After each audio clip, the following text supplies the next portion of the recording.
이제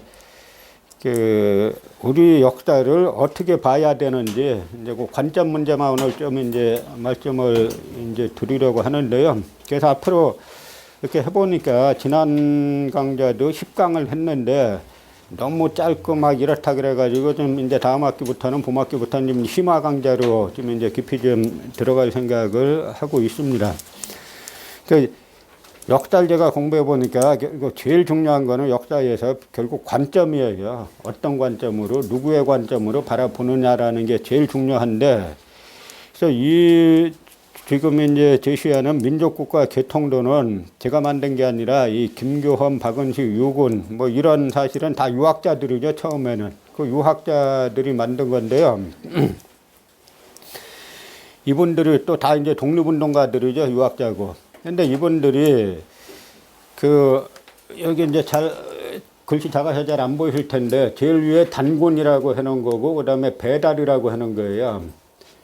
그러면 뭐 조선, 예맥, 북부여, 옥저, 뭐 숙신 이렇게 하는데 우리 숙신하면 일반적으로 숙신은 말갈, 여진족 이렇게 이야기하잖아요. 이게 다 이제 민족계통도에 들어온다는 건데요.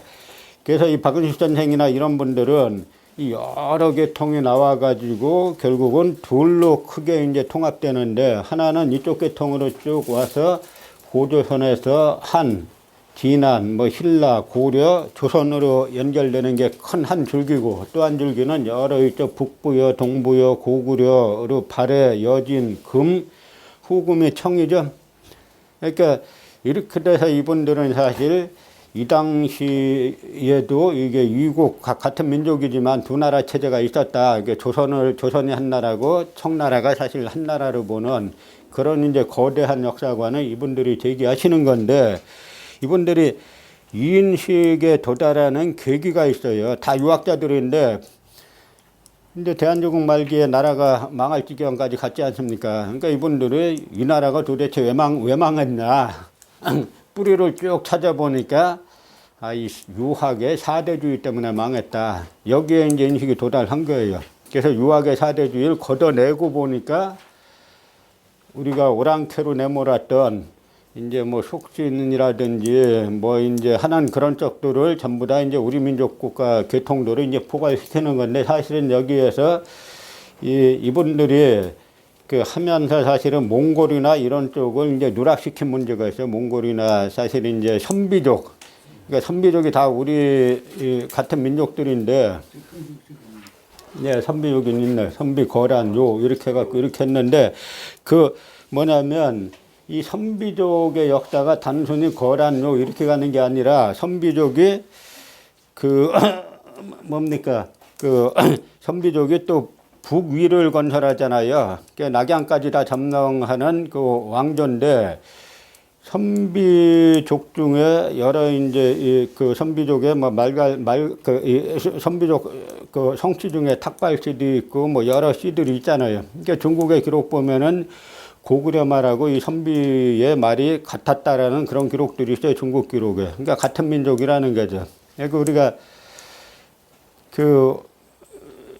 일제강점기 때 뭐 죽으면 죽으리라라는 책을 쓰신 안희숙 선생 아시죠? 근데 그분 글을 보면 자기가 만주에서 만주족하고 같이 살았더니 일주일 지나니까 뭐 따로 만주 공부하는 애들 다 의사가 통하더라 이거예요. 그래서 우리가 말하는 여러분들이 흔히 생각하는 단일민족론은 그냥 우리가 생각하는 단일민족론 개념하고 달라요.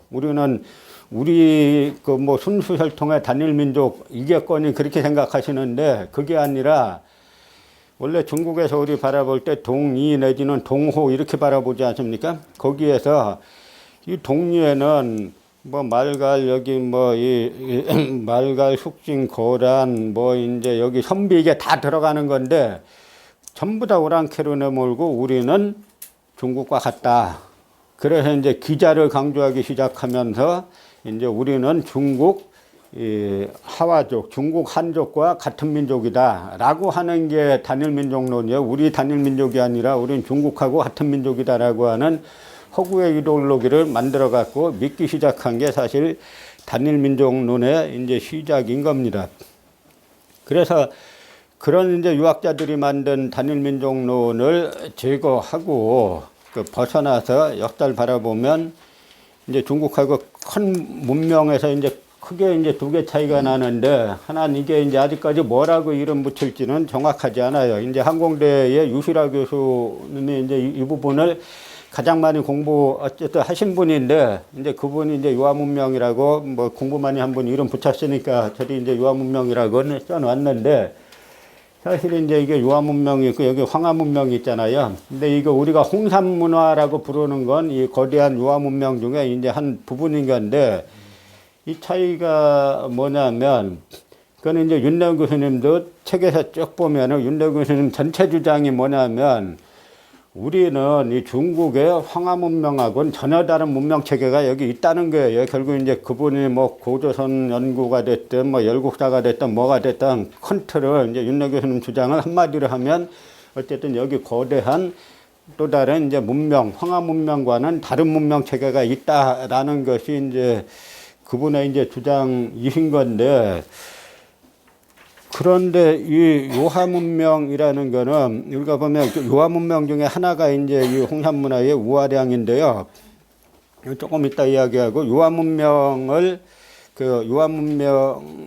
건 아까 말씀드린 그 거대한 그쪽에 있는 그 신석기에서 청동기 시대의 문명들인데, 이게 대략 이제 중국에서 붙인 걸 갖다가 쭉 이제 적어 놓으면은 이렇게 소화서 문화는 BC 7000년부터 시작하는 겁니다. 그러니까 BC 7000년이면 지금으로부터 9000년이니까 우리 역사가 10,000년이라고 말해도 큰 건 없어요. 그런데 이 시대를 갖다가 지금 우리와 직접 연결시킬 수 있느냐, 이제 이거는 또 다른 이제 그 연구가 필요한 부분인데, 어쨌든 저 유화 문명이 우리의 선 이전의 문명인 건 사실이에요. 그러니까 이제 이 유화 문명 가지고 말하면 한국사의 시작이 10,000년 됐다라고 해도 뭐 사실은 큰 이제 이 시비 걸 건 없는데, 이 편년들은 대부분 이제 중국에서 자기네 연구해서 한 걸 갖다 이제 적어 놓은 건데요. 그 중에 이제 핵심이 홍산문화죠. 이 홍산문화는 BC 4,500년에서 BC 3,000년인데 전기 후기로 나눕니다. 그래가지고 이게 전기는 BC 4,500에서 3,500년, 후기는 BC 3,500에서 이제 3,000년이니까 지금으로부터 6,500년 전에서 이제 5,000년 전인데, 이때까지 전기까지는 신석기 문화고, 요 후기 들으면은 동석 병역 문화, 그러니까 동기와 석기를 이제 같이 사용하는 때가 되는 거죠. 그래서 요 시기에 따르면은 초기 국가 단계가 이제 성립이 된다라고 중국에서도 주장하는 거예요. 그러다가 우리가 이제 여러분도 홍산문화 하다 보면 자꾸 이제 하가점이란 말을 여러 번 들어보셨을 거예요. 하가점이 뭐냐면 마을 이름이에요. 하씨들이 주로 살던 마을. 그래서 이제 하가점인데, 이 하가점은 이 하층 문명 문화가 있고 상층 문화가 있는데, 하층 문화가 당연히 더 오래된 거죠. 하층 문화 그 위에 또 여가가 살기가 좋은 지역이었기 때문에 사람들이 살고, 그 흔적 위에 또 누군가 그 뒤에 사람들이 살아가지고 하가점 하층 문화가 있고 상층 문화가 있는데, 여기 연대를 보면은 하가점 하층 문화는 BC 2000년에서 BC 1500년, 그러니까 지금으로부터 4000년에서 3500년 전이고, 하가점 상층 문화는 BC 1500년부터 시작되는 건데요. 그런데 하가점 상층 문화 BC 1500년부터 시작되는 여기에는 비파형 동검이 출현돼 가지고, 비파형 동검은 고조선식 동검이라고 하잖아요. 그러니까 이게 하가점 상층 문화가 고조선이다라고 하는 데는 이견이 별로 없어요. 물론 이제 중국에서는 고조선이란 말을 안 쓰니까 그게 뭐 동호거라는 둥, 뭐 산용거라는 둥, 온갖 이제 이름을 갖다 붙이는데, 그건 이제 이름 갖다 붙이는 거고, 중국인들도 저게 하가점 상층 문화는 이 고조선 거다라고 내심으로는 알고 있어요. 문제는 우리가 하가점 하층 문화를 갖다가 고조선 문명으로 볼 수 있느냐 없느냐라고 하는 부분인데, 복기대 같은 그 학자들은 이건 고조선으로 정확히 연결된다라고 이제 설명을 하죠. 그러니까 이제 우리가 저는 아직까지 뭐 이 하가점 하청 문화가 실제로 고조선으로 이제 직접 연결되는지에 대해서 내가 아직 이제 깊게 연구는 못 해봤는데, 어쨌든 이제 우리 관점으로 보는 학자들은 하가점 하청 문화도 고조선으로 연결이 된다라고 하는 거고, 그렇게 보면은 이제 유련선사가 이제 삼국유사에서 말한 그 고조선의 이 건국 연대가 이제 상당히 이쪽 지역을 무대로 보면은 상당히 이제 맞아 들어간다라는 그 말씀을 드리는 겁니다. 이건 대부분 이제 중국 쪽에서 한 걸 갖다가 제가 정리한 거고요. 그러니까 문제는 요하 문명하고 홍산 문화를 이거를 어디로 연결시킬 수 있느냐. 간단하게 말하면 이 한국 거냐 중국 거냐 이 이야기죠.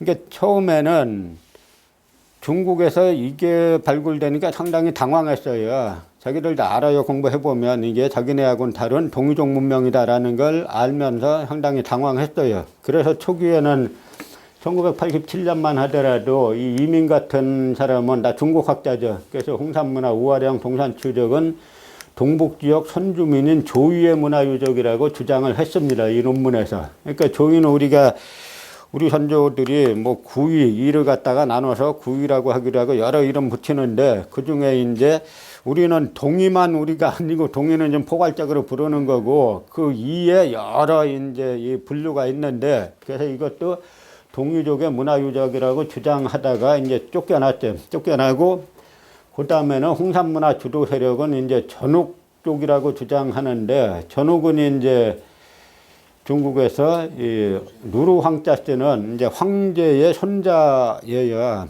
그러니까 이 사람들이 이제는 그 홍산 문화를 갖다가 자기네 이제 황제의 후손이 만든 이제 문명이다라고 이제 주장하기 시작하는 겁니다. 이게 이제 본격적인 역사 왜곡에 나서는 건데, 이 사마천이 이제 그 사기를 쓰면서, 사마천이 진짜 위대한 역사 학자이기도 하지만 한편으로는 위대한 사기꾼이에요. 그러니까 뭐냐면 사마천은 역사의 시작을 사망 오제에서, 사망은 인정 안 하고 오제부터 시작했지 않습니까? 그래서 오제부터 시작하면서 사마천의 사기를 보면은 이 중국 그 자기네 지금 하화족이라고 하는, 한족이라고 하는 중국 민족의 시조인 황제와 동이족의 시조라고 하는 이 튜, 이 양 집단 간에 전투하는 걸로 이제 그려놨는데, 저는 이제 다음 시간에 우리 황준호 선생님이 좀 이제 자세하게 말씀해 주실 것 같은데, 저는 사마천이 왜 사망시대를 빼놨을까, 역사에서 왜 빼놨을까, 의문을 갖고 있었어요. 그 사마천이 사기를 쓰는 큰 틀은 뭐냐면, 사기에 나오는, 사기가 이제 황제의 사적인 본기가 있고 조의 사적인 세가가 있지 않습니까? 이제 모든 세가를 전부 다 황제의 자손으로 억지로 꽤 맞춰놨어요. 심지어 흉노까지도. 그러니까 이제 저 사마천이라는 사람이 한 역사학자가 오늘 중국의 큰 틀을 만들었다고 봐도 과언이 아니에요. 그러니까 모든 그 사마천이 사기에서 다 왜곡했다는 게 아니라, 그 자기네 계통은 세가에 나오는 모든 제후들의 계통도 전부 다 어쨌든 황제하고 다 연결되게 만들어서 오늘날 현재 이제 중국의 그 큰 틀. 이번 중국 가보시면 남방 사람하고 북방 사람하고 생긴 것도 다르잖아요, 다. 그럼에도 불구하고 다 한 조상의 그 이 뿌리다라고 하는 그 거대한 틀을 만든 인물이 사마천인데, 전 저 사람이 사망을 왜 빼놨을까 해서 요 근래 보면은 이제 뭐 예를 들어서 이제 금문의 비밀 같은 책들을 보면은, 그게 이제 그 금문의 비밀 쓴 낙빈기라는 분이 그 뭐 문화대혁명 때 저쪽 그 북경 도서관에 하방됐었어요. 그 도서관 가서 보니까 금문이 청동기의 글씨천계의 금문이지 않습니까? 금문이 많이 있는 거예요. 그 할 일 없다 보니까 이제 금문을 연구하다 보니까, 그 이분이 이 금문을 해보니까 뭐 사망이고 뭐고 오제고 다 동이족이라 이거 이족. 그러니까 이제 사마천이 사기를 쓰기 이전의 것들이 이제 금문이니까, 금문에서 말하는 이 중국 고대사는 다 이제 동이족의 역사였다라고 해가지고 그 책을 갖다가 그 800번가만 겨우 찍었다가 공산당이 다 수거해 갔는데 그 중에 이제 몇 부가 국내에 들어왔는데요. 그 중에 태산이라는 호를 쓰는 분이 제가 만나지 못했는데 그걸 또 번역을 했어요. 그 한국이 진짜 돈 받고 공부하라고 돈 받는 대학교들은 공부 안 하고 그 태산이라는 분이 어떤 분인지 하여간 그게 8권인가 아주 방대하게 그걸 갖다가 번역을 다 해놨습니다. 그러니까 이게 뭐냐면 사망을 빼놓은 게 사마천이 결국은 이제 자기가 사마천 때까지 상당한 그게 남아 있었을 텐데 보니까 이게 전부 다 이 사마천의 목적은 전부 다 자기네 황제의 후손으로 만드는 건데 거기에 대해서 사망에 대한 기록은 다 이제 이 이족이라고 하니까 그렇게 이제 빼놓지 않았는가 하는 생각도 좀 들고요. 그래서 이제 중국에서는 홍산 문화의 주도 세력을 전욱족이라고 지금 이제 주장하는 것이 일반적인 주장이 됐어요. 그래서 장박찬이라는 사람은 유화 문명은 이제 황제족의 문명이고 홍산 문화의 주도 세력은 전욱이라고 주장하고요. 그 다음에 유화 문명의 건설자들이 중원으로 내려와서 하왕주를 정복하고 상문명을 건설했다라고. 그러니까 상나라가 은나라죠. 그 은나라가 동이족 국가라는 거는 뭐 그거는 너무 명확한 사실인데 이제 그것까지도 부인하고 나오는 거예요. 그래서 이 복소문이라는 학자는 홍산의 옥룡하고 각골문의 용자가 유사하다라고 주장하면서 이제 상문화는 홍산문화를 계승했다는 건데 여기서 우리가 이 사람들이 연구해 놓은 걸 갖다 우리가 그것만 조금만 바꾸면 다 맞아요. 이걸 갖다 우리가 동이거로만 바꿔놓으면 다 맞는 건데 그 하나 말씀드리면 이 사람 성씨가 복인데 이 복자가 뭐냐면 이 복은 갑골에 점치는 걸 갖다가 복이라고 하는 거예요. 그러니까 저 복자 자체가 그러니까 갑골에 점친 건 다 은나라지 않습니까? 은나라고 그래서 중국인들은 미스터리가 20세기 초까지도 저게 이제 갑골이 한자의 원형이란 걸 몰랐잖아요, 중국인들은. 그러니까 제가 이것도 그 중국사의 미스터리 중에 하나인데, 뭐, 우리 황순영 선생님 견해에 따르면은, 그리고 그런 이제 근문 같은 거 보면은 주나라도 사실은 다 동이족 국가라는 건데, 은과 주가, 뭐냐면 주나라가 은나라를 무너뜨리고 나서 이게 상당히 단절된 건 사실인 것 같아요. 그래서 사기나 이런 데 보면, 은나라의 마지막 황제인 뭐 주왕을 갖다 아주 극악하게 그려놓고 있잖아. 심지어는 뭐 포격형이라는 걸 실시했는데 이제 중국사 중에 하나는 뭐냐면 폭군 옆에는 항상 여인이 한 명 등장해요. 우리도 그렇죠. 뭐 연산군 옆에 누가 있어요? 장록수가 있고 항상 뭐 이렇게 하는 건데 그게 이제 중국이 만든 역사소설 방식 중에 하나인데 이 주왕이 좋아했던 여자는 달기죠. 근데 포격형이 뭐냐면, 이 기름 바른 기둥에다가 기둥을 아래서 이제 숯불을 떼는데, 이제 죄인을 거기 걷게 해가지고 미끄러서 떨어져서 숯불에 확 떨어져서 이제 죽으면 달기가 막 좋다고 재밌다고 박수 쳤다는 이야기예요. 그러니까 다 뭐 거짓말로 써놓은 건데, 그래서 한번 왕조가 바뀌었는데 이게 은나라가 사실 황제국가고 주나라는 그 은나라의 신하국가였지 않습니까? 그래서 이제 백의숙제 뭐 이야기하다 보면 자꾸 이제 흐르는데 이제 백의숙제가 그 주나라에 항복하길 거부한 게 백의숙제는 다 은나라 동족 출신이기 때문에 그런 건데요. 어쨌든 이 사람들이 지금은 자신감을 가지고 이제 홍산 문화를 그 황제의 문명으로 끌어들이고 있고 여기서 또 주목할 사람이 소병기라는 사람인데 근데 이 사람의 저 홍산 문화 자체를 갖다가 중국사로 끌어들이는 그 최종 뭐 역할을 한 사람인데 근데 이제 이 양반 말 중에 나라의 발전 단계를 홍산문화 발전 단계를 고국과 반국과 뭐 제국의 삼부국이라고 또 막 문학적으로 표현을 했죠.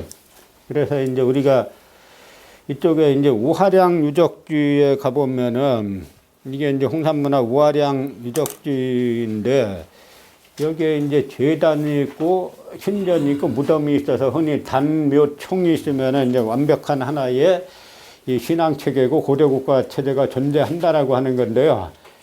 천원지방. 옛날 사람들은 하늘은 동그랗다고 봤고 땅은 네모나다고 봤잖아요. 그래서 여기 세워놓은 것들 보면 다 이 천원지방 사상에 따라서 이제 세워놨고, 또 무엇보다도 중요한 거는 이제 천문유적이 존재하는 건데, 뭐 고대 국가가 존재하는 건 말할 것도 없고, 그래서 여기에서 다 하늘에 제사 지내는 유적들이 있다는 거예요. 하늘에 제사 지내고 천문을 관측하는 시설들이 있다는 건데, 여기서 우리가 유학이 들어오면서 우리가 이제 제후국가로 스스로 전락시키고, 제후국가로 전락시키면서 우리가 뭐를 잃어버렸냐면 이 제천, 다 하늘에 제사 지내는 유적인데, 우리는 원래 이제 하느님을 섬기는 민족이에요, 옛날부터. 그래서 우리나라에 뭐 하여간 이 종교가 들어오면 한국 전체 인구보다 종교인이 더 많다는 거잖아요. 근데 그게 그냥 나온 게 아니라 이 옛날 시기부터 하늘에 제사 지냈다는 의미는 뭐냐면, 우리가 하늘의 자손이라는 천손 사상을 갖고 있다는 겁니다. 그러니까 지금 인류상에 천손 사상을 갖고 있는 대표적인 민족이 어디예요? 이스라엘 유대인들이죠. 그러니까 유대인들은 자기네가 천대를 받으면서도 천대하는 사람을 천대하는 거예요. 속으로는. 왜냐, 자기는 천손의 민족이기 때문에, 야훼의 민족이기 때문에, 그러니까 야훼가 택한 민족이기 때문에 그렇게 하는 건데, 우리도 원래는 그 천손 민족이었던 겁니다. 우리 고대 이쪽 이제 유적들을 이렇게 다 살펴보면. 그런데 이 유화문명과 홍산문화는 그런 우리나라의 그 상황은 어떠냐면, 우리나라의 시각, 소위 주류라는 식민사학계는 홍산문화 연구 자체를 안 해요. 안 하면서 무조건 우리 역사하고 관련 없다라고 주장을 하는 거예요. 그러니까 우리나라 고대사 하는 학자들, 어떤 사람들은 사석에서 솔직하게 이야기해요. 나 왜 고대사 했냐? 공부할 게 없으니까 했어요. 그래요. 공부할 게 없으니까, 사료가 얼마 없으니까 공부할 게 얼마 없고, 그러니까 공부는 하기 싫고, 교수돼가지고 편하게 밥은 먹고 싶고, 그러니까 이제 뭐가 나오면 무조건 부인하잖아요. 뭐 환단곡이 나오면 그거 위서다, 화랑색이 나오면 그거 가짜다. 가짜로 몰아붙여야 돼. 상 공부 안 해도 되잖아요. 이게 한번 연구해보자 이러면 그다음부터 많은 연구를 해야 되는데, 가짜로 몰아붙이면 그 가짜에 하면 더 이상 연구할 게 없잖아. 이거 내가 한 게 딱 맞는 거야 하는 거고. 그러니까 이것도 갖다 무조건 안 하는 건데, 그래서 그나마 이제 대학에 있지 않는 그 민족사학계를 중심으로 이제 홍산문화를 우리 상고사와 연결을 하는데, 그래서 이제 고전 문명의 계보를 보면 아까 이제 우리가 쭉 한 소화서 홍룡화 사회문화 등이 홍산문화로 연결되고, 하가점 하층문화 이제 상층문화로 이어지는 고조선 문명 계보의 이제 핵심이 이제 홍산문화라고 주장을 하고 있고요. 특히 이제 동산치와 우하량 이쪽이 이제 중요한 이제 유적들인데, 이 동산치 우하량 유적, 호두구 유적 이런 데서는 대량의 옥기도 발견됐는데, 중국 역사상 최초의 옥기가 다 여기에 해놔요. 또 최초의 용도 다 여기에 해놔요. 그러니까 중국 사람들이 자기네 거라고 주장, 원 저작권이 자기네한테 있다라고 한 게 전부 다 여기에 해놨어요. 그래서 이제 당황하다가, 한국 이 사람들 보니까, 이거 우리 거라고 주장해도 별 이상이 없겠다라고 해서 이제 막 주장하기를 시작하는 건데, 그래서 우리가 조금 이따 보시겠지만, 옥기 문화의 원료인 중석기시대, 세석기 홍룡화 문화부터 보이는 빗달문화 투기, 홍산문화의 묘제인 적적총, 계단식 적적총, 하가점 하층문화의 비파형 동검과는 황하문명과는 전혀 다른 그런 이제 우리의 고유 문명인 겁니다. 그런데 이걸 이렇게 보시면은 이게 이제 오성에 들어서 이게 오성 취루라는 건데요. 멋있죠? 수성, 금성, 화성, 목성, 토성이, 루성은 뭐냐면, 원래 동양 사고방식은 이제 27수라 그래서 이 하늘을 분류하잖아요. 그 중에 하나가 루성인데, 여기에 일직선으로 모이는 현상인데, 이건 뭐 제가 만든 게 아니라, 한국천문연구원장 하셨던 이제 박석재 전 원장님이 만드신 건데, 이분은 그 정통 그야말로 이제 이 천문학자신데, 서울대 천문학과 나오고 텍사스대에서 이제 박사학위 받은 분인데, 이분이 이거를 그분 말씀은 자기 딸한테 그려달라 그랬더니 엄청 천대받으면 자기가 이제 그렸다고 하는 건데, 이분이 이걸 왜 했냐면,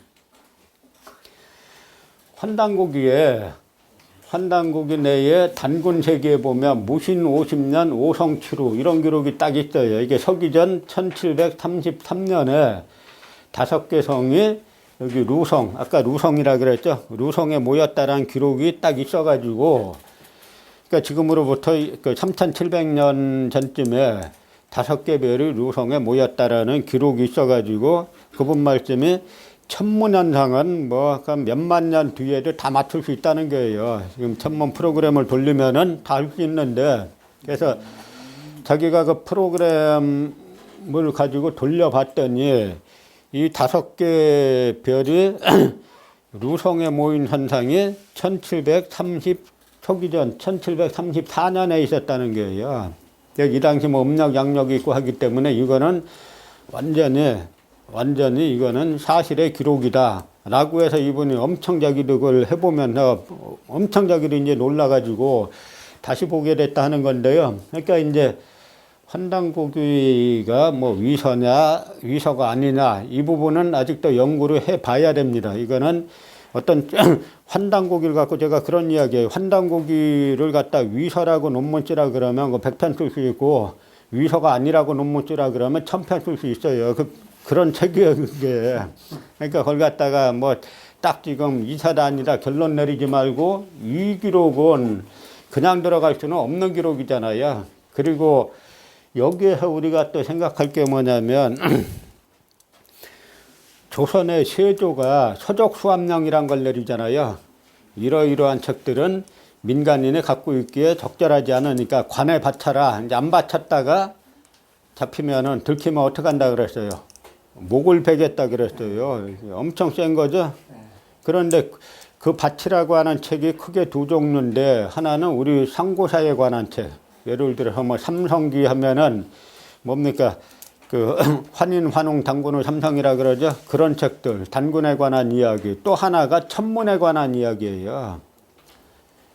그래서 요 두 종류를 관에 바치라 그랬는데, 그 박석재 박사님 연구에 따르면은 우리는 장영실만 알지만 사실 조선 세종 때 이순지라는 천문학자가 있는데, 이제 이분이 또 이런 거를 갖다가 또 기록한 게 이제 일부 있다는 겁니다. 그러니까 이제 이 이야기는 뭐냐면, 하늘의 제사를 지내고 그 다음에 천문을 관측한다 하는 이야기는 우리가 세상의 주인이라는 이야기예요. 우리가 천선민족이라는 이야기죠. 그래서 홍산문화의 우화량과 동산치유족에서는 시간을 측정하고 천문을 관측하는 시설이 이제 있었다는 겁니다. 그래서 우화량에서 태양의 움직임을 관측하고 동산추에서 별자리와 달의 움직임을 관측했다는 건데, 이것이 지금 인류 역사상 남아있는 천문학의 최고 기록이에요. 가장 이른 시기의 기록. 그러니까 우리는 해견자 식민사학자들은 뭐 이런 것만 나면 에이 그거 어떻게 믿어라고 이제 무조건 이제 우리 깎아내리기 바쁜데, 깎아내릴 게 아니라 여기는 아까 말씀드린 대로 중국하고는 전혀 이제 연결이 되지 않는, 우리 쪽으로 연결되는 그런 이제 거대한 사상 체계가 있는 건데요. 여기에 또 왜 그러냐면, 지금 저쪽 지역이 지금은 뭐 겨울에 저도 가보니까 영하 30도 내려가고 막 엄청 춥던데, 중국 학자들이 연구해 놓은 거 보니까 이 당시에는 지금보다 훨씬 따뜻했어요. 살기가 좋았습니다. 그래서 이 홍산문화에서 나오는 이 유골들의 키를 재보니까 남성은 165.40cm, 여성 평균 키는 162cm예요. 그러니까 지금 우리나라 여성들이 160cm 넘은 게 몇 년 됐어요. 아마 10년이나 그렇게밖에 안 됐죠. 그러니까 이야기는 뭐냐면 영양 상태가 상당히 좋았다는 거고, 잘 먹고 잘 살았다 하는 이야기예요. 그러니까 잘 먹고 잘 살았으니까 우리는 이제 선민의식이 거기에서 생기는 겁니다. 좀 잘 먹고 잘 살아야 선민의식이 생기지, 맨날 쫓아 굶고 하는데 선민의식이 생기겠어요? 하긴 뭐 예레미야 애가 보면은 예레미야가 그런 얘기 합니다. 뭐냐면 야훼가 자꾸 이게 목사님 앞에서 문자 주는데 야훼가 자꾸 이제 넌 착하게 살아라 나쁜 놈 벌 받는다라고 하는데 묻자오되 주여 왜 아기 자식들은 저렇게 피둥피둥 살찌고 주의 자식들은 다 이렇게 빼빼 말랐습니까? 라고 따지는 규절이 한번 나와요. 근데 그거는 이제 한참 후고 이 시대 때 이 정도의 영양 상태를 갖고 있었다 그러면 상당한 선민의식이 들어갈 만한 겁니다. 그리고 또 여기에 또 특징이 뭐냐면 그 편두, 여기에서 발굴되는 인골들을 보면 4분의 3이 편두라는 거예요. 편두가 뭡니까? 머리를 납작하게 누르는 거죠. 아세요? 어릴 때 돌로 눌러놔가지고 머리를 뾰족하게 만드는 거예요. 근데 이게 보니까 제가 그 만주원류고 그 청나라에서 자기네 만주족의 뿌리가 뭔가를 찾아보기 위해서 당대 최고의 학자들을 동원해가지고 만주원육을 쓰는데 이 식민사학자들은 만주원육을 또 깎아내리죠. 식민사학자들이 깎아내리는 건 하여간 반도사에서 벗어난 게 서술되어 있으면 다 깎아내리는 건데요. 그 만주원육은 아니 청나라에서 당대 최고 학자들을 데려다가 쓰게 한 건데 그래서 만주원육에 보면은 사만을 갖다가 요동에 있는 걸로 다 그려놔요. 저 뒤에 이 지도를 한번 이렇게 보시면은 이 지도가 어떤 분이 기증하셨는데 이게 돈 주고 하려면 1,000,000원짜리라는 거예요. 그런데 인공위성에서 찍은 걸 이렇게 한 건데요. 우리가 사만을 말할 때 사만을 우리는 여기 한반도 남부 뭐 이렇게 하잖아요. 이렇게. 그 마하는 이쪽 뭐 충청도 전라도 뭐 진안배나 이렇게 하는데 그러면 72개 소국이 있었다는 건데 그 삼국지 위지 동의전에 보면 또 뭐라고 돼 있냐면 사만은 방사천리, 사방사천리라고 돼 있어요. 그럼 여기가 어떻게 사천리가 되냐고요? 안 말해봐야 방천리밖에 안 되지. 그럼 방사천리 되려면 어떻게 해야 돼? 이만큼 다 와야 되는 거죠? 그러니까 이제 만주원류고는 사만을 갖다가 요동반도에 있는 걸로 다 그려놨는데 그 청나라 권룡제가 만주원류고에 자기가 직접 글을 써요. 그 글에 또 편두 이야기가 나와요. 자기네는 편두를 했다고. 그래서 여러분들 신라 금관 보면 요만하잖아요. 이게 머리 전체가 작은 게 아니라 위가 작은 거예요. 위가 이렇게 뾰족하니까 그 위에 쓰는 거예요. 신라 금관이. 그러니까 이 편두의 풍습이 왜 그런지는 이게 다 사실은 우리가 제대로 공부하면은 이것도 한번 누가 논문으로 왜 편두로 했는지 뭐 지금 우리가 개념으로는 이해를 못해도 편두를 한 거는 뭔가 이렇게 하늘하고 관련이 있는 겁니다. 이 머리를 갖다가 일부러 작게 만들고 뭐 하고 하는 것들은 다 하늘하고 관련이 있는 거예요. 그러니까 우리가 신라 금관에 보면은 뭐 이렇게 생긴 걸 갖다가 우리는 출자 같이 생겼다 그래서 출자형. 다 웃기는 이야기예요. 그건 뭐냐면 신라라는 나라는 자기들을 갖다가 신국이라고 생각했잖아요. 그러니까 신국의 임금이니까 신국의 임금은 다 하늘에 대한 제사장이에요. 그러니까 그거는 이 하늘과 지상을 연결하는 우주수목이라든지 이런 거를 표시하는 거지. 그 사람들이 뭐 문이 그릴지 몰라서 출자 그려놓고 날출자 그려놓고 그걸 갖다가 했겠어요. 그러나 이제 이런 것들을 보면은 여기 이제 요한문명 이런 것들을 보면 우리가 일반적으로 그냥 생각했던 것과는 완전히 이제 그보다 훨씬 광대하고 훨씬 이제 깊은 우리 역사의 그 뿌리 체계가 이제 있다는 건데요. 제가 여긴 뭐 이제 천문 이야기가 나오니까 삼국사기의 천문관측 기록한 지역을 갖다가 이것도 천문학자들이 여기에 역사 연구에 가세하다 보니까 삼국사기 고구려 본기에 나오는 천문관측 지역은 몽골에 했다는 게예요. 그리고 백제 본기에 나오는 천문은 북경 지역에 했다는 거고 신라는 양자강 유역에서 신라 본기에 나오는 천문관측 기록은 양자강 유역에서 했다는 건데요. 이걸 갖다 해가 우리나라의 식민사학자들은 무조건 우리 역사 깎아내리기 바쁘잖아요. 그러니까 그거는 뭐 중국 걸 베꼈다 그러는데 이 시대 때 중국 걸 베끼려면 서안에서 했다 그러면 그거 조금 말이 될지 몰라도 장안에서 했다 그러면 몽골이나 북경이나 양자강에서 누가 저걸 하느냐 이거예요. 그러니까 이거는 우리가 단지 이제 한반도에만 삼국이 있었다라고 하는 생각은 상당히 이제 이런 기록들에 의해서 이제 많이 이제 벗어나야 되는 건데요. 김부식이 삼국사기 예를 들어서 백제본기에서 쓴 거는 한성에서 출발해 가지고 그 다음에 공주로 갔다가 부여에서 끝난 그 딱 반도 백제만 써놓은 거예요. 근데 실제 백제는 그 반도 백제뿐만 아니라 대륙 백제가 중국 기록에 엄청 나오고 있고, 사실 일본의 일본허기 같은 책은 우리 시각으로 보면 다 백제의 한 제후국에 관한 이제 그런 역사들인 거죠. 그래서 우리가 이런 걸 보려면 저기를 이제 뭐 뒤에 정암 선생님이 지리학 박사신데 이 홍산문화가 생기는 이 산맥과 강을 좀 또 바라볼 필요가 있어요. 그래서 이건 한번 여러분이 한번 쭉 읽어 보시면은 여기에 왜 이런 문명들이 이제 생겼는지를 갖다가 이제 알 수가 있게 되는 거고요.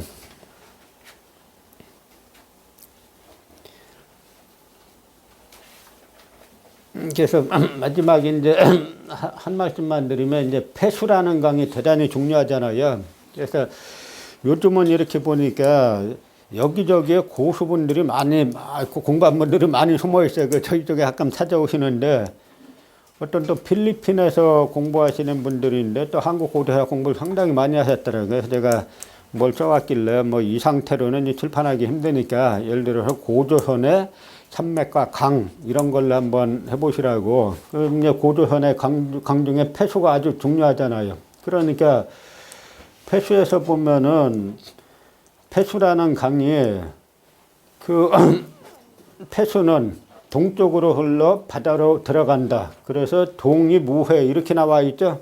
동쪽으로 흘러 바다로 들어간다. 근데 우리나라 학자들은 일본하고 우리나라 학자들은 폐수를 갖다가 누구는 대동강이라 그러고 누구는 청천강이라 그러고 누구는 압록강이라 그러죠.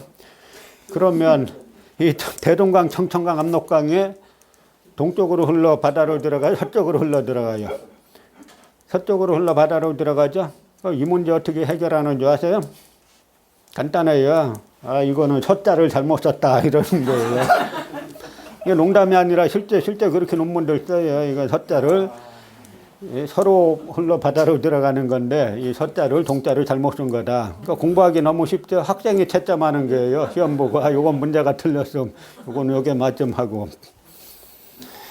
그러니까 이 나라가 OECD 국가 중에 세계 10대 교역국 중에 대학 순위 조사해 보면은 한국도 이렇게 좋다는 대학에 세계 152건밖에 안 되고 한국서 2, 3등 하는 대학들이 세계 500위권밖에 안 되는 이유가 이게 동자로 나왔으면은 이게 왜 동일까를 그거는 여기에 이렇게 보시면 이렇게 동쪽으로 흘러 바다로 가는 동쪽으로 이렇게 흐르는 강들이 여러 있어요. 저쪽에. 그럼 이게 한반도가 아니라 이쪽 어디서 찾아야겠구나라고 발상의 전환을 해야 되는데 아니야 이거는 잘못 쓴 거야. 옛날 사람들이 이제 이러니까 앞뒤가 안 맞는 거죠. 우리가 또 이제 역사를 바라볼 때 이 요동이 있는데 요게 이제 이 고대 요동이 이쪽으로 와야 돼. 이게 조금 이제 잘못한 건데 현재는 이게 요하지 않습니까?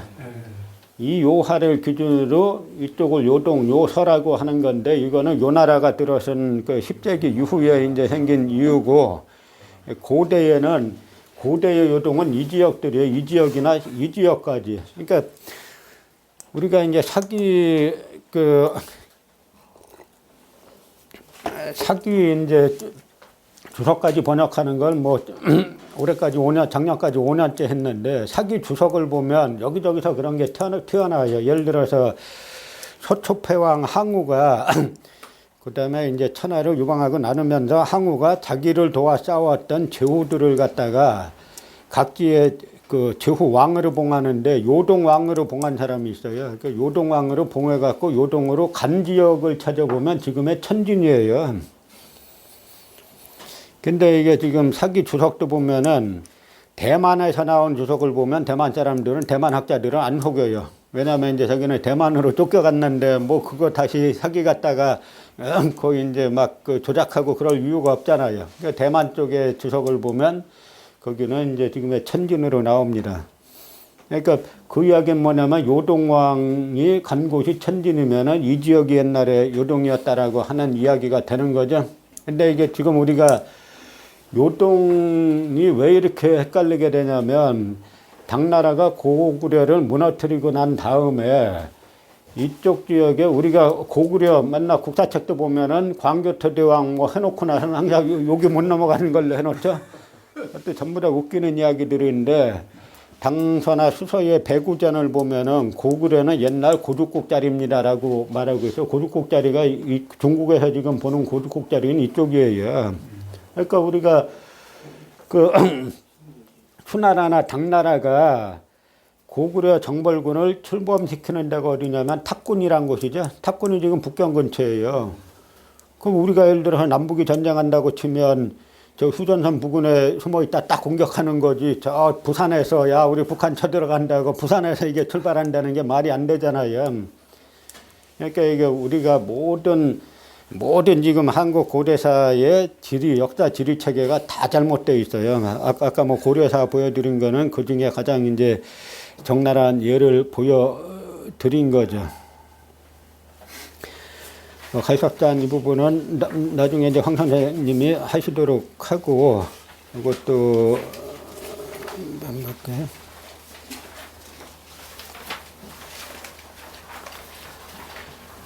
뭐, 요 하나, 갈석단이 어딘가 요거 하나만 이제 말씀드리면, 지금 이제 갈석단에 대해서 여러 설들이 있는데, 저 식민사학 쪽에서는 여기에 있다고 주장하고 있고, 근데 이제 윤내영 교수님이나 이제 저 같은 경우는 여기 하북성 갈석단을 말하고 있고, 여기 산동성역에도 갈석단이 있어요. 그리고 그 다음에 이게 산서성 쪽에도 뭐 이제 괴석산이라고 있는데, 그 괴자가 뭐 갈자다라고 이제 보는 분들이 계신데, 어쨌든 이제 그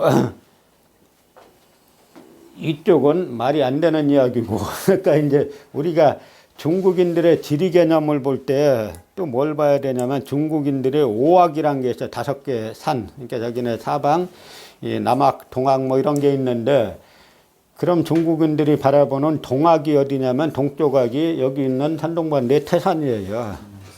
북조각은 산서성에 있는 태양산이고, 근데 실제 태양산은 옛날부터 이 사람들이 이제 부각을 했을까 하는 의문의 여지가 있는데, 원래 옛날 중국의 무대는 섬서성, 그 일대의 작은 곡에 이제 중국의 무대고, 그래서 고길 중심으로 이 사람들이 동의서용 어쩌고 한 걸 갖다가 이제 쭉, 지금 중국 개념이 상당히 커진 건데, 그러니까 이제 태양산으로 보더라도 중국인들의 산악 개념으로 보면 여기에서 이렇게 끝나는 건데, 여기까지 와가지고 뭐 한다라고, 한반도까지 와서 뭘 한다라고 하는 건 애당초 이게 가능하지가 않은 이야기예요. 그래서 이 지도 하나만 보더라도 중국의 동북공정이 스스로 파탄에 이런 걸, 이게 중국 동북공정 차원에서 만든 지도인데요.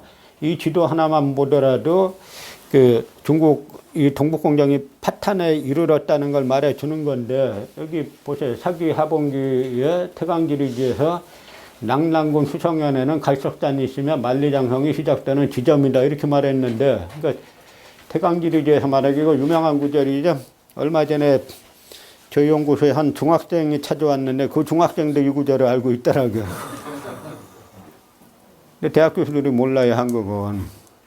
근데 태강지리지에서 말하길 낙랑군 수성현에는 갈석단이 있고 만리장성이 시작되는 기점이다 라고 돼 있으니까, 이거 우리가 보려면 낙랑군의 위치를 찾으려면 여기 수성현이 어딘가 찾아보면 되고, 두 번째 갈석단이 어딘가 찾아보면 되고, 만리장성이 어딘가를 찾아봐서 그 세 군데가 이 합치하는 곳이 그 갈석단이라고 볼 수 있는데, 그 중국이 그려놓은 게 이게 다 중국에서 그린 걸 제가 조금 크게 표시한 거예요. 중국이 낙랑군 수성현을 여기다 갖다 놨죠. 중국에서. 그다음 만리장성을 여기까지 끌어다 놨어요. 그런데 갈석단은 여기다 못 끌어 놨어요. 왜냐하면 갈석단은 자기네 여기다 갖다 놨죠. 왜 그러냐. 갈석산은 우리로 치면 한 지리산쯤 되는 산이에요. 그러니까 중국인들이 뭐 옛날 한나라 때 수성현 그거 뭐 저기 갖다 놔도 누가 알겠어요. 그러니까 만리장성 거기 있었어 하면 되는데 우리가 역사 왜곡한다고 지리산을 갖다가 저 대만에다가 그려놓으면 그러니까 이거 지리산 위에 대만가 있지 이럴 거 아니에요. 그러니까 우리만 바로 서 있으면은 중국의 동북공정은 스스로 이 지도에다 파탄 나는 건데 그래서 이걸 갖다가 이 사료를 가지고 몇 번 이렇게 쭉 그 사료를 가지고 중국인 한나라 지배층의 지리인식을 보면 이 회남왕 유한이라는 사람은 고조선이 멸망하기 직전까지 그 뭐 이제 10여 년 전까지 살았던 사람인데 이 사람이 쓴 그 회남자 시추군에 보면 5위 동방지국 동방의 끝은 사갈적단 이 갈적단에서 고조선을 지나 대인의 나라를 통과하여라고 해가지고 갈적단하고 고조선하고 아주 밀접하게 그려놨죠. 그리고 한사곤 설치 50년 후에 한나라 이 지배층이 가연지란 사람이 쓴 거 보면 한나라가 서쪽으로는 여러 나라와 연대하여 안식에 이르렀고 동쪽에서는 갈적을 지나 현도 낙랑으로서 군을 삼았습니다라고 하니까 이 사람들이 이제 계속 이런 기록이 나오니까 저 식민사학자들은 뭐라 그러냐면 뭐 갈적이 여기 있으면은 현도는 뭐 여기 또 낙랑 여기 있을 수 있는 거 아니냐. 그럼 우리가 부산 가는 길을 말할 때 뭐라고 말해? 저쪽에서 예를 들어서 뭐 의주에서 부산에 간다 그러면 부산 가는 노선 설명하려면 부산 가려면 뭐 의주에서 평양을 거쳐 뭐 옛날 그런 노래 있잖아. 평양을 거쳐 뭐 서울을 거쳐 대구를 거쳐 부산 간다 이래야지. 그러니까 이제 우리가 조금만 공부해 보면은 지금 식민사학께서 말하는 거는 뭐 일체의 근거가 없다는 거를 알 수 있는 건데요. 요거 하나만 말씀드리고 잠깐 쉬겠습니다. 뭐냐면 제가 이제 동북아 역사 재단에서 자꾸 이제 뭐 하여간 저쪽 하북사 한번 가자 그래갖고 이제 강단 사학자들하고 갔는데 제가 밤중에 세미나를 하면서 그랬어요. 지금 여러분들은 이 기자조선의 도읍지 자리에 위만조선의 도읍지가 섰고 그 위만조선의 도읍지 자리에 낙랑군이 섰고 그 자리가 지금 대동강 평양이라는 거 아니냐. 그렇다는 거. 그건 당신들 생각이지 한서 지리지는 그렇게 안 말하고 있어요. 아까 우리가 처음에 고려사 지리지를 봤듯이 한서에는 지리지가 있어요. 그 한서 지리지 뭐라고 말하고 있냐면 낙랑군 조선현에 대해서는 여기 뭐라고 낙랑군 조선현 뭐라고 되어 있어요. 응소는 무왕이 기자를 조선에 봉했다 이렇게 말했죠. 그러니까 낙랑군 조선현은 기자조선의 도읍지다 이런 말이에요. 그리고 이 요동군 험독현을 보면 주석에 웅소 조선왕 위만의 도읍이다 이랬죠. 그러니까 이 낙랑군 조선현은 기자조선의 도읍지 자리고 요동군 험독현은 위만조선의 도읍지 자리다 이런 이야기죠. 그런데 뭐라 그랬냐면 신차는 왕엄성, 이 조선왕 위만의 도읍지 왕엄성은 낙랑군 폐수의 동쪽에 있는데 이것이 험독이다라고 말했어요. 그런데 지금 중국에서 자기들이 이제 아까 이 지도에서 어거지로 그려놨는데 이 사람들도 이 조선현은 여기다 갖다 놨는데 자기네들 말 안 된다는 거 다 알아요. 왜냐하면 중국의 많은 사료들이 바로 여기에 있는 이 창녀현 조금 북쪽에 있는 노룡현 이 자리가 기자조선의 도읍지라고 중국의 많은 사료들이 말하고 있어요. 그럼 우리가 여기에서 여기를 기준으로 놓고 보면 지금 보세요. 여기 왕엄성은 낙랑군 폐수의 동쪽에 있다 그랬죠? 이걸 갖다가 그림을 한번 이렇게 그려보면 낙랑군에 이 폐수라는 강이 흐르는 겁니다. 그렇죠. 낙랑군 폐수의 동쪽에 낙랑군 폐수의 왕엄성은 낙랑군 폐수의 동쪽에 있는데 이것이 험독이라고 말했는데 제가 그래서 이걸 거기에서 보여주면서 당신들은 왜 자꾸 이 험독현을 갖다가 왜 자꾸 평양에다 갖다 놔? 이 사람들은 기자조선의 도읍지에 유만조선의 도읍지가 섰고 거기에 낙랑군이 섰고 그게 평양이라는데 당신도 왜 여기다 갖다 놔? 중국에서도 지금 이건 중국에서 여기 안 보여서 그렇지 험독이라고 쓴 거예요. 중국 학자들이 당신들보다 양심적이다. 왜냐하면 요동군 험독현이니까 요동군은 평양에 갖다 놓을 수는 없잖아요.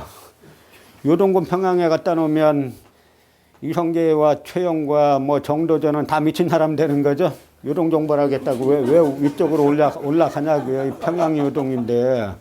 그러니까 중국 학자들도 요동군 험독현을 여기가 지금의 요녕성, 중국 요녕성 안산시 산하의 태안읍이라고 있어요. 태안읍 산하에 손성자라고 있는데 거기라고 지금 중국 학자들도 요동군 험독현을 여기라고 주장하는데 우리가 중국하고 동북공정하는 와중에 여기까지는 얘기 못해도 중국에서 주장하는 여기까지는 와야 될 거 아니냐 라고 이야기하니까 양반들이 조용해요. 그래서 저는 이 사람들이 평생 이거 했다는 사람들이 저는 뭐 여러분 어쨌든 아시다시피 저는 이제 박사 논문은 근현대 쪽으로 썼는데 평생 고대사 했다는 사람들이 한서 지리지도 안 보고 이 중국 동북공정 지도도 안 보고 베꼈단 말이야.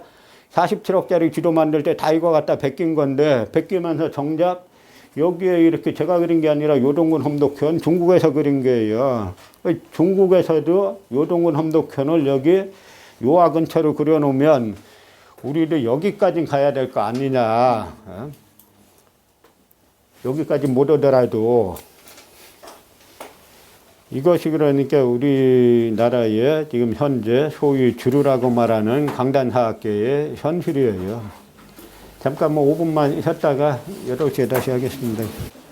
자, 그래서 우리가 아까 말씀드린 거 우리가 이제 천손 민족이다라고 하는 건데 그 천손 민족이라는 것이 이 광교토대왕 비문에도 그대로 나온다 하는 이야기입니다.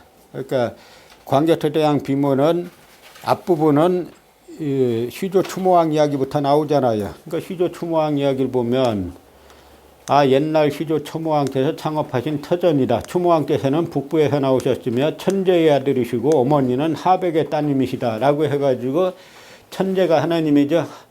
천에서 자자 따면 천자가 되잖아요.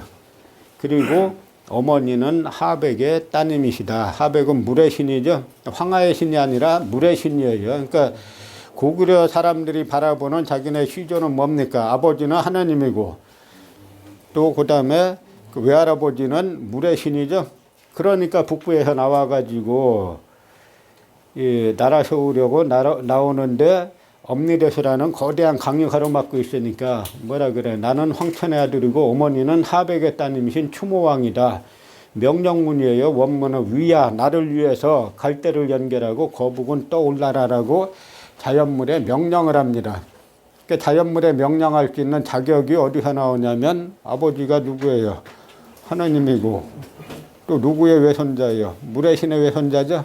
그러니까 이제 말씀에 응해서 응성 갈대가 연결되고 거북이 떠올랐다라고 하는 거죠. 이걸 갖다 사실이냐 아니냐라고 말하면 이게 이제 몽골 지역에 이 이야기가 여기저기 많다는 거예요.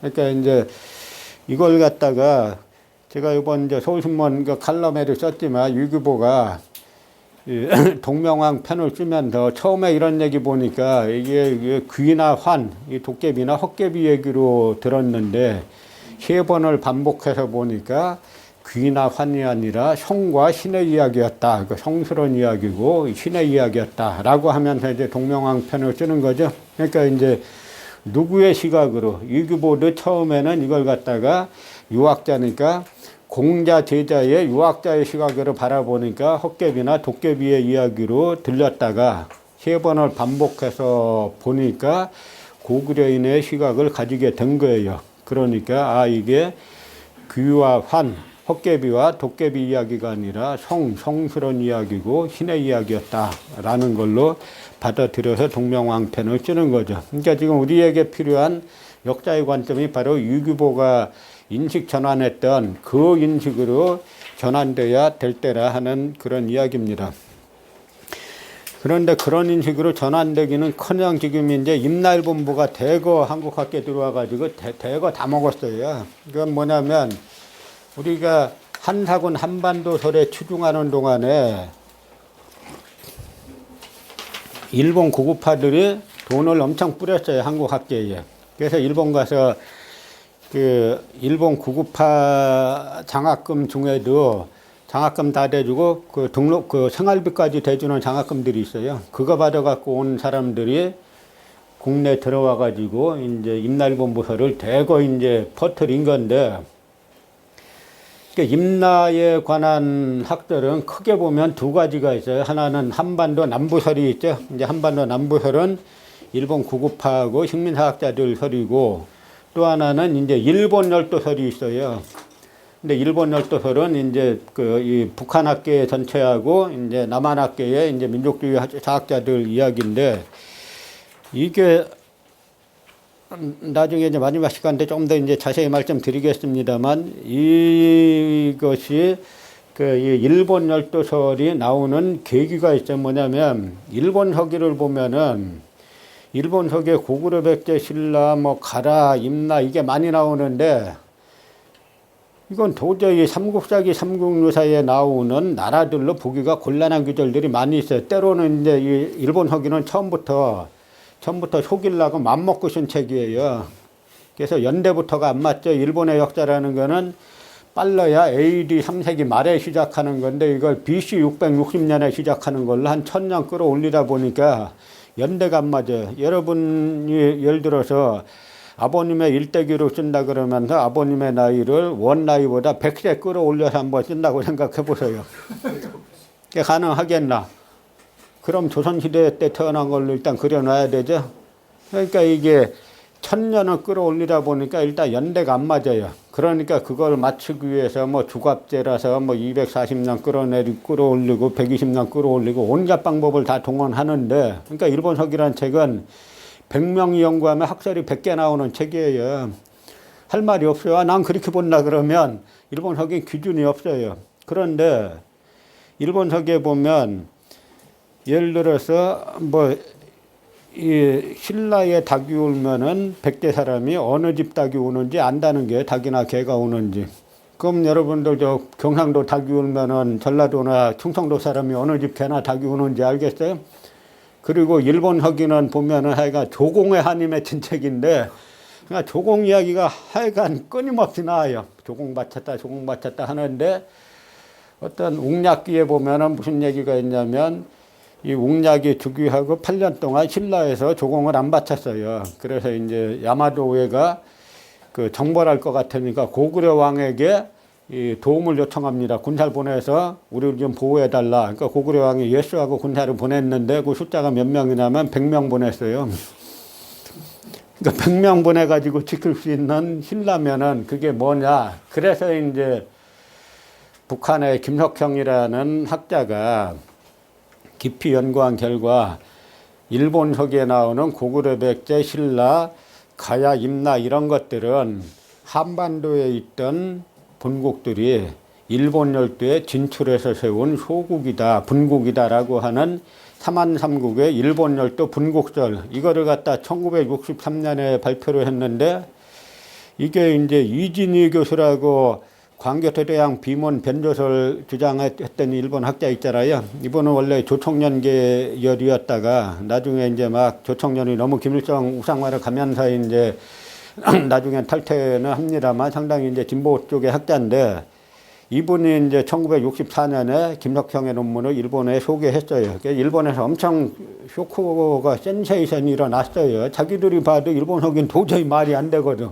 그런데 실제로 김석형 씨의 주장대로 그 삼한삼국이 고구려 백제 신라 가야 뭐 이런 나라들이 일본 열도에 진출해가지고 세운 소국으로 보면 막 거의 대부분의 문제가 풀리는 거예요. 지금도 일본 열도에 가보면 고구려 백제 신라 가야계 지명이 엄청 많아요. 여러분 일본 가셔가지고 어디 가서 예를 들어 백목 이런 게 나오면은 제가 일본 케이블 TV로 일본 드라마 보다 보니까 어떤 간호사 성씨가 백목이더라고요. 그럼 저 백목은 뭐냐면 신라계예요. 되게 이제 시라기 아닙니까? 신라가 일본 말로 시라기잖아요. 그래서 그런 지명들이 지금 일본 열도에는 엄청 많아요. 지명도 많고 인명도 많고. 그 이야기는 뭐냐면 이 사람들이 가서 계속 살았다 하는 이야기죠. 여러분 명동이 일제강점기 때 뭐라고 부른지 아세요? 장군의 아들 보면 조금 나오죠 거기.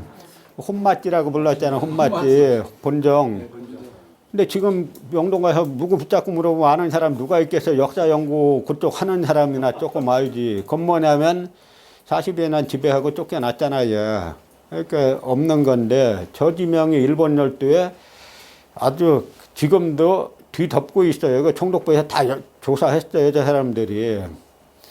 그리고 제가 작년에 일본에 여기 이제 큐슈 남부, 남부에 미야자키 현이라고 있는데 미야자키 현에 갔다가 사이토바루 고분군이라는 데를 가보니까 우연히 이제 버스 타고 물어물어 찾아갔는데 수백 개의 고분이 있는데요. 가보니까 이제 엄청난 고분들이 있어요.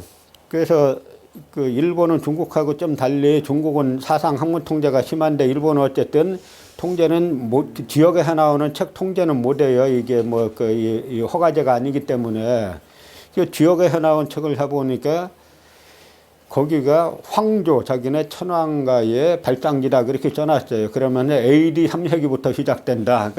그런데 가서 보니까 거기에 그 발굴한 1912년에 처음에 발굴했는데 1912년에 그 발굴한 책임자 중에 한 명이 이마니시 류라는 금서룡이라고 쓰는 그 사기꾼 일본 식민사학자 놈인데 근데 그거 보고 이놈들은 다 알고서 자기네 일본 역사가 3세기 말에 빨라야 3세기 말에 여기서 시작한다는 걸 다 알면서 와가지고 사기친 거예요. 이마니시 류가. 근데 지금도 한국 고대사학자들은 이마니시 류 하면 이마니시 류 선생님 사석에서는 뭐 그분이 얼마나 대단한 분인데 대단한 국제 사기꾼이죠 학문적으로. 자기는 다 알고 거기 내가 그래서 일본 그 책 사보니까 그렇게 쓰여져 있어요. 황조의 발장지라고 자기네 천황가의 조상의 발장지라고 쓰여져 있고 지금도 그래서 가서 또 뭘 봤냐면 지금 일왕 있잖아요. 그 부부동반에서 거기 왔다고 그 기념으로 재단을 또 세워놨어요. 하니까 일본 왕실에서는 자기들끼리 여기가 미야자키 남부 남부 미야자키에 있는 사이토바루 고분군이 자기네 이 발장지고 그게 빨라야 3세기 말에 시작하는 건데 그건 처음에 가야에서 시작했다가 그러니까 4세기 무렵에 일본 열도 이쪽 이제 뒤져보면 대부분 이제 가야계 유물들이 많이 나오고 그다음에 이제 5세기 나라 쪽으로 가면은 주로 이제 백제계가 많이 나오죠.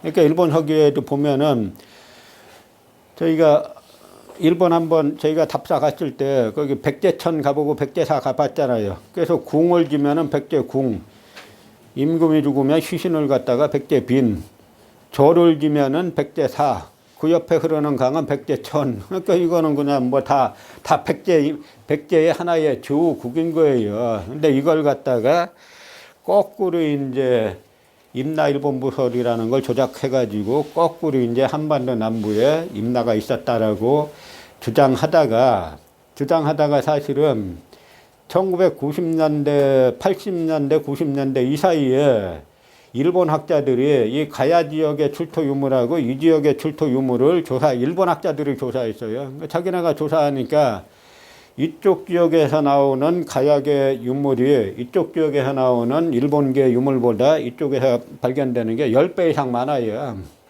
그러니까 일방적인 흐름으로 건너간 겁니다. 그러니까 일본 구급파들이 전략을 바꿔가지고 코리안들을, 한국 학자들을 불러들여서 장학금하고 생활비를 대줘가지고 공부를 시킨 거예요. 그 학자들이 돌아와가지고 임나일본부설을 주장하니까 한국 학자들이 주장하는데 우리가 왜 안 해? 이렇게 전략을 짠 게 일본 학자들이에요. 일본 구급파들이에요. 그러니까 이 사람들이 이제 말을 갖다가 말을 바꾸죠. 이제 임나 일본부 딱 이렇게 말 안 하고 뭐 임나의 성격이 교역기관이라는 둥 무역기관이라는 둥 이제 성격 논쟁으로 바꿔가면서 그러나 임나는 여기 있었다라고 이제 주장을 하는 건데요. 이 사람들 주장 보면 진짜 얼마나 그 웃기냐면 그 중에 하나만 말씀드리면 이 시에마스 야스카지라는 인물이 있는데 이 인물이 주장한 게 지금 다 뒤덮고 있는데 시에마스 야스카즈가 일본 서기에만 나오는 뭐 임나 7국이 있는데 그 중에 하나가 탁순이라고 있어요. 탁순을 갖다가 대구에 비정해 놨어요. 근데 왜 탁순이 왜 대구냐? 그 대구를 갖다 무슨 벌이라 그래요? 달구벌이죠. 그러니까 달하고 탁하고 발음이 비슷하지 않느냐 이거예요. 그런데 일본 서기에 보면은 백제 사신이 탁순에 와가지고 일본으로 가는 길을 물어봤다고 나와요. 그럼 만약 백제 사신이 바닷가로 안 가고 이 내륙까지 걸어 와가지고 이 대구에 와가지고 일본 가는 길을 물어봤다는 게 말이 됩니까? 이따위가 학문이라고 한국중 고대사학계를 다 뒤엎고 있는 거예요. 근데 이제는 이제 이 문제에 대해서 이제 차차 이제 많은 사람들이 알게 되면서 식민사학자들이 상당히 이제 위기감을 느끼고 요즘 그러니까 항상 이제 빨갱이 딱지 씌우듯이 유사 역사학이네 사이비 역사학이네 하면서 이 사람들 인터뷰할 때 보면 꼭 하는 이야기가 토론은 안 합니다. 항상 이렇게 나오죠. 자기는 거짓말인 거 다 아니까 안 하는 거죠. 이거는 이제 우리가 백제의 강역도를 그리면 사실 아까 제가 말씀드린 대로 이 반도 백제, 대륙 백제, 해양 백제 이게 조금 잘못 그린 건데 이렇게 해야 되는데 이게 중국 사료에 많이 나와요. 중국 사료에 백제는 양자강의 왼쪽에 있었다. 양자강의 좌우에 있었다. 이런 이야기들이 중국 사료에 많이 나옵니다. 여기도 이렇게 나오죠. 백제는 진송제양 때 양자강의 좌우에 있었다라고 중국 기록에 다 나오는 거예요. 근데 김부식은 그 삼국사기에 백제, 대륙 백제에 대해서는 딱 기록을 2개 남겨놨어요. 하나는 삼국사기 최추원 열전에 이렇게 이제 고구려와 백제의 전성시에는 강한 군사가 100만이었습니다. 남으로는 5월, 양자강 부근을 침공하였고 북으로는 유연, 제노, 그러니까 북경하고 산동반도 지역을 흔들어 중국의 큰 골칫거리가 되었습니다라고 해가지고 대륙백제 이야기를 김부식은 삼국사기에서 요거 하나하고 그 다음에 동성왕 때 위나라하고 싸웠다라고 하는 딱 2개만 남겨놓고 다 이제 삭제했죠. 그러니까 삼국사기 불신론이라는 게 일본인들이 말하듯이 김부식이 삼국사기 없는 얘기를 쓴 게 아니라 삼국사기는 김부식이 너무 많이 삭제해가지고 문제가 되는 책이에요. 그래서 이것도 보면은 백제 무령왕 지석에 보면은 백제인들이 직접 쓴 거에 보면 뭐라고 합니까? 이게 부흥하셨다라 그러죠. 이 부흥은 황제가 세상 떠난 부흥이라 그래요. 근데 세상 떠난 날짜는 523년 5월 7일 써놨죠.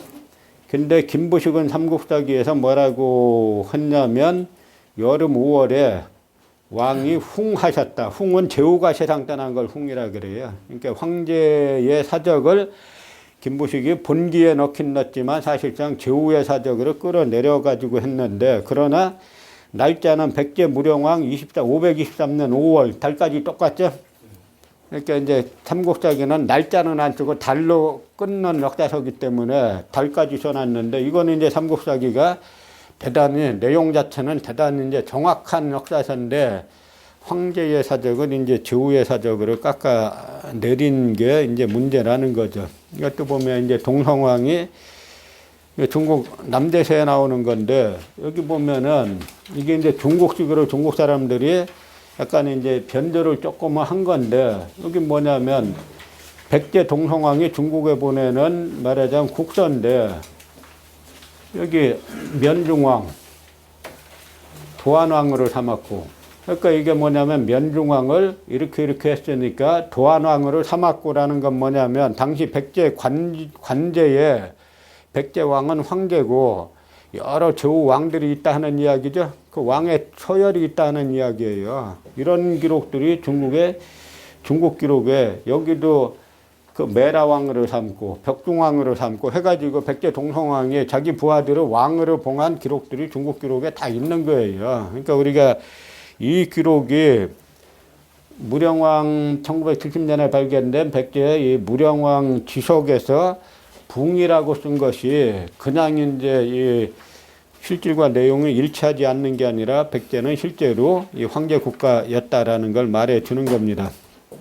요게 이제 의자왕의 목화 자단 기국인데 보세요. 여기 자단은 스리랑카산이고 상하는 인도산이고 근데 이게 지금 전 세계에서 지금 남아있는 것 중에 가장 호화로운 바둑판이에요.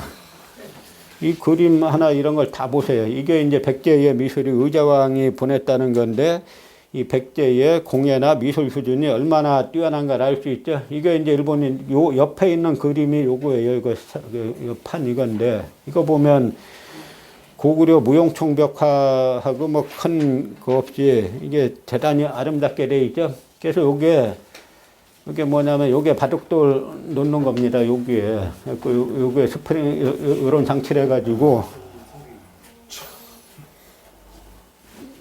요게 이제 바둑돌 놓는 튀어나오고요. 튀어나오고 하게 돼 있는 거죠. 그래서 안에 내부를 보면 이렇게 장치되어 있는 거예요.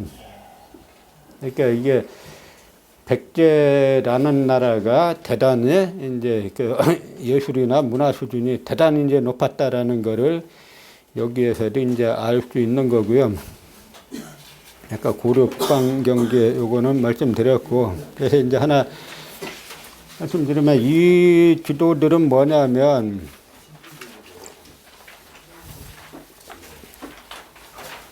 청나라 때 청나라가 러시아하고 국경 조약을 맺습니다. 이 아이훈 조약, 뭐 네르친스크 조약 이런 걸 맺다 보니까 정확한 국경이 이제 중요하게 된 거예요. 그래서 당시에 이제 청나라 이 황제가 그 북경에 와 있는 예수의 선교사에게 그 프랑스 신부인데 선교사에게 너희 나라가 지리하게 발달했다는데 좀 이제 너희 나라 가가지고 임금에게 말해서 지리학자들을 좀 와가지고 우리나라를 실제 측량해서 지도를 좀 만들어 달라 이렇게 하는 겁니다. 그래서 이제 이 예수의 선교사가 프랑스에 가가지고 루이 14세인가에게 말하니까 루이 14세가 동방의 황제가 서방의 황제에게 말하는데 들어줘야지라고 해가지고 10명의 지리학자를 보내서 이 사람들이 이제 실제 측량하면서 이제 지도를 만들어 갖고 물론 청나라에서 돈은 됐죠. 그래서 이제 청나라 황실에 납품한 지도들이에요. 근데 이 지도들에 보면은 그게 뭐 레지선, 당비선 하는 것들인데 이게 전부 다 요게 압록강이죠. 압록강 훨씬 북쪽으로 다 그려놨잖아요. 그 당시 이제 프랑스 이 지리학자들이 볼 때 조선하고 청의 국경이 훨씬 압록강, 두만강 북쪽으로 봤고 그렇게 그렸고 그렇게 그려서 청나라에 납품했더니 아무 청나라에서 문제 제기를 안 한 거예요. 그러니까 아까 우리가 고려의 북방강역, 조선의 북방강역 이야기한 게 다 이제 일리가 있는 건데요. 요게 이제 일본이 이제 통감부를 설치하고 나서 이제 일본이 1907년에 이 통감부를 설치하고 이토 히로부미가 초대 통감으로 오면서 사실은 그 1907년 되면 대한제국은 사실상 멸망하고 일본이 다 장악하는 건데 그러고 나서는 이 사람들이 통감부 그 일본인들이 통감부 이제 그 임시 간도 파출소를 꾸려가지고 이게 이제 그 간도 파출소에서 그린 북방 지도인데 이게 여기가 백두산이죠. 요게 이제 이렇게 지금의 이제 국경 뭐고 그런데 백두산 정계비 세워놓은 데가 이제 여기인데 요게 백두산 정계비인데요. 우리가 백두산 정계비 내용이 뭡니까? 서위 압록, 동이 토문 이렇게 돼 있죠. 서쪽은 압록강이고 동쪽은 토문강이다 하는데 저 지금 중국에서나 이쪽 사람들 주장하는 게 토문은 두만을 잘못 썼다 이렇게 주장하는 거죠. 그런데 여기에 토문강 이렇게 돼 있어요. 이 토문강이 뭐냐면 중국에 이게 송화강에 지류가 있는데 송화강의 지류를 갖다가 중국에서는 1도 백화, 2도 백화, 3도 백화 뭐 이렇게 말하죠. 그러니까 우리가 백두산 갈 때 2도 백화 아래 가면 그 호골주 파는 그 집이 있잖아요. 호골주 파는 거기가 2도 백화고 4도 백화 있고 5도 백화가 투문강이에요. 그래서 송호 유익 선생이 송호 유익 선생이 백두산 정계비 그 협약 체결했을 때 살아 계셨지 않습니까? 근데 백두산 정계비 체결한 거 보면은 당시 청나라는 목곡동이 왔고 여기는 당시 이제 함경도 관찰사 뭐 이산부나 이런 인물들이 왔는데 그 청나라 목곡동이 한국 대표들을 보고 야 너희들은 보니까 몸도 약하니까 따라오지 마 하니까 이 인간들이 안 따라갔어요. 안 따라가 가지고 그 역관만 따라가서 역관하고 중인역관하고 청나라 고위관료하고 해갖고 만든 게 이제 백두산 정계비인데 이 정계비를 만들었을 때 송호 유익 선생이 왜 조상 전래의 땅을 갖다 싸워보지도 않고 수백 리를 넘겨줬냐라고 비판하는데 비판한 게 왜 그랬냐면 왜 압록강을 해서 이 땅을 넘겨줬냐 하는 이야기예요. 이 동이토문 이걸라면 여기가 어디냐면 지금의 연변 조선족 자치주예요. 그러니까 간도라고 불리는 여기는 동쪽은 이 백두산 축동 때 만든 백두산 정계비에 따르면 어떻게 됩니까? 동쪽 끝이 여기니까 이쪽은 다 조선 땅인 거죠. 그럼에도 불구하고 송호 유익 선생은 이 땅을 왜 싸우지 않고 중국의 청나라에 넘겨졌냐라고 비판을 하는 겁니다. 그러니까 이 백두산 정계비를 가지고 이야기해도 이쪽 지금의 간도 이쪽 지역은 우리 거라고 계속 이제 충분히 주장할 수 있는 거죠. 그러니까 이게 이렇게 되는 이게 이제 국경선들인데, 그러니까 우리는 있는 대로만 해도 진짜 분리할 게 하나도 없는데 이 식민사학자들 때문에 문제가 되는 거죠. 그래서 이거는 이제 한국 사회를 누구의 시각으로 보느냐, 한국 사회 이분들은 다 이제 우리 역사를 나의 시각으로 본 분들이고. 그다음에 해방 이후에도 이런 이제 위당 정인보 민세한종 이런 분들이 다 이제 납북되면서 식민사학자들만 남게 되면서 우리가 이제 대단히 이제 잘못된 건데요. 그래서 이제 뭐 결론적으로 뭐 이제 역사관 재정립 이제 한국 사회의 개통도를 정확히 이제 수립해야 되고 그다음에 특히 이제 우리나라가 이제는 총독부 역사관 추동안에 역사학계를 전면 개편해야 돼요. 그래서 역사 관련 국책기관들이 많지 않습니까? 국사편찬위원회, 한국학중앙연구원, 동북아 역사재단 이런 것들을 전면 개편해서 동북아 역사전쟁의 전초기지로 삼아야 하는 게 지금 이제 목적인 거죠. 그래서 뭐 사실 이게 첫 시강하는 식으로 우리 역사의 그 큰 이제 흐름에 대해서만 이렇게 말씀드렸는데 시간상 저희가 조선이라든지 이런 건 잘 말씀 못 드렸고 주로 이제 정신하고 강역 영토 이제 요걸 중심으로 제가